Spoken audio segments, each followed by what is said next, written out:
जीवात्मा जगत के नियम पुस्तक के आधार पर रतु और विस्पी ने आगे जीवात्मा जगत के बारे में बताया।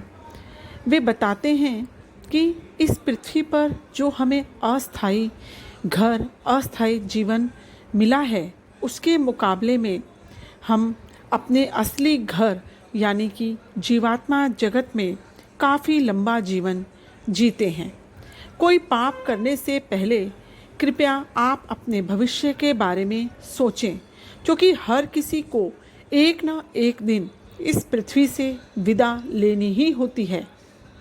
तब आपका अवचेतन मन या अंतर आत्मा ही आपको उचित लोक में ले जाता है और वहाँ से आपको प्रगति करनी होती है। इसलिए कभी अपने अवचेतन मन या अंतरात्मा की इच्छा के विरुद्ध कुछ ना करें। जब आपकी आत्मा आपके भौतिक शरीर को छोड़ती है तो वह ऊपर उठती है। आपके भौतिक शरीर की तुलना में वह काफ़ी हल्की हो जाती है। यदि आप लोग 6, 7 और 8 के लायक होते हैं तो आपकी सभी दर्द, तकलीफ, पीड़ा और विकृतियां आपके भौतिक शरीर के साथ ही गायब हो जाती है। अगर हमें मृत्यु के उपरांत हमारी आत्मा उच्च लोकों में जाने लायक है तो जैसे ही एक मनुष्य की मृत्यु होती है तो उसका शरीर जो है वह बिल्कुल हल्का हो जाता है और उसकी जो दर्द, तकलीफ़, जो पीड़ा होती है, जो शरीर में पीड़ा होती है मरने से पहले, वह सभी गायब हो जाती है। आपकी आत्मा जितनी भली होगी, आपका जीवात्मिक शरीर उतना ही हल्का और आकर्षक रंगों वाला होगा। आप जितना अंदाज़ा लगा सकते हैं यह उससे कहीं अधिक हल्की होती है। यहाँ तक कि आप कुछ मिनटों में सैकड़ों मील का सफ़र तय कर सकते हैं।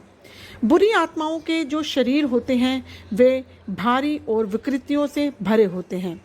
धरती तल पर बुरी आत्मा चाहे जितने भी दिखने में खूबसूरत हो सकती है, पर वह जीवात्मा जगत में जब पहुंचती है तो उसका आत्मिक शरीर विकृतियों से भरा होता है और वह बहुत भारी होती है।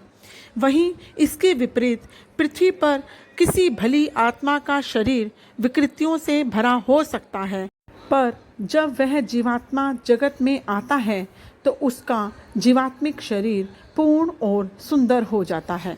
जीवात्मा जगत में आपको बस केवल आत्मा पर दृष्टि डालनी होती है और आपको तुरंत ही पता चल जाता है कि वह भली आत्मा है, बुरी आत्मा है या दुष्ट आत्मा है। उससे निकलने वाला कंपन आपको सब कुछ बता देता है। हालांकि पृथ्वी पर आप किसी व्यक्ति को सिर्फ देखकर उसके बारे में फैसला नहीं कर सकते। यहाँ यानी जीवात्मा जगत में हमें व्यक्ति के गुणों को पहचानने में कोई कठिनाई नहीं होती।